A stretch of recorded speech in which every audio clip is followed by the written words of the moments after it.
देख रहे हैं खुलासा टुडे न्यूज, हर कदम आपके साथ। यूनियन बजट 2023-2024 बुधवार को वित्त मंत्री द्वारा संसद में पेश किया गया, जिस पर बीजेपी के अध्यक्ष गौरव रणदिवे ने मीडिया से चर्चा में कहा कि मैं देश के प्रधानमंत्री और वित्त मंत्री निर्मला सीतारमण को बधाई देना चाहता हूं। आपको बता दें कि गौरव रणदिवे ने साथ ही पेश बजट को रोजगार बढ़ाने वाला और महंगाई घटाने वाला बताया है। रणदिवे ने आगे कहा कि कृषि, युवा, उद्यमी, महिला, स्वयं सहायता समूह सहित वर्गों को मजबूत करने वाला यह बजट है, जो भारत के विकास में नींव का पत्थर साबित होगा। देखिए, सर्वप्रथम तो मैं माननीय प्रधानमंत्री जी को और हमारी वित्त मंत्री निर्मला सीतारमण जी को बहुत बधाई देना चाहता हूं कि ये जो बजट है ये रोजगार बढ़ाने वाला बजट है और महंगाई कम करने वाला बजट है। अगर आप इस बजट को देखेंगे तो गरीब हो, वंचित हो, शोषित हो, जनजाति समाज हो, किसान हो, महिला हो, विद्यार्थी हो, युवा हो, उद्यमी हो, मध्यम वर्गीय हो, सबके लिए इस बजट में कुछ ना कुछ प्रावधान है। गरीबों को मुफ्त में खाद्यान्न देने के लिए 2 लाख करोड़ रुपए खर्च करके अगले 1 वर्ष तक सुनिश्चित किया गया है कि जरूरतमंदों तक कोई भी हमारे देश में भूखे पेट ना रहे।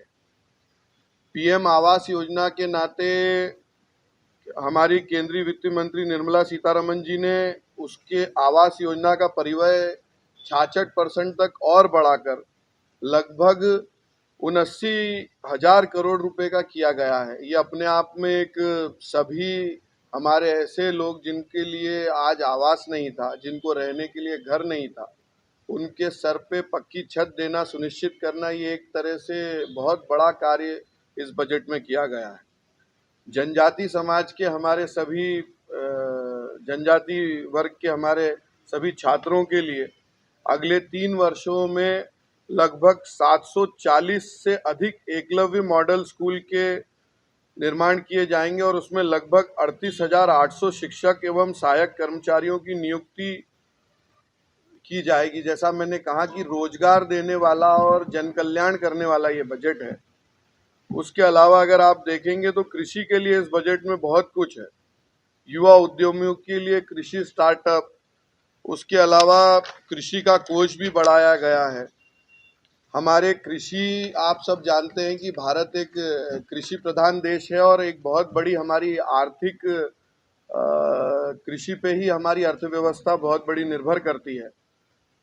हमारा 20 लाख करोड़ रुपए का जो कृषि ऋण का लक्ष्य है, केंद्रीय वित्त मंत्री निर्मला सीतारमण जी ने चाहे पशुपालन हो, चाहे डेयरी हो, चाहे मत्स्य पालन हो, इन सभी को ध्यान में रखते हुए 20 लाख करोड़ रुपए इसका लक्ष्य लिया है, इसका कृषि ऋण का लक्ष्य।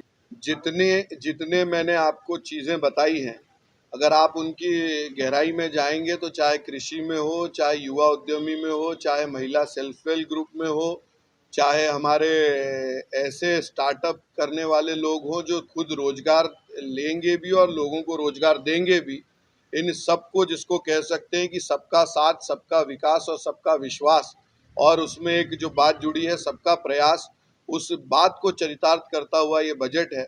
और कांग्रेस ने इस देश में कांग्रेस के समय पे जो बजट हुआ करते थे और कांग्रेस की जो प्रायोरिटीज हुआ करती थी, उस पर मुझे जाने की ज़रूरत नहीं है।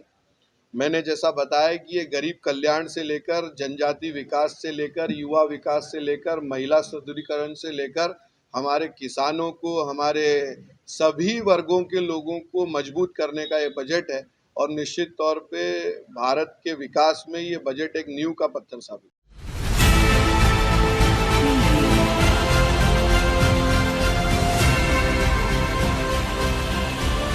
आप देख रहे हैं खुलासा टुडे न्यूज, हर कदम आपके साथ।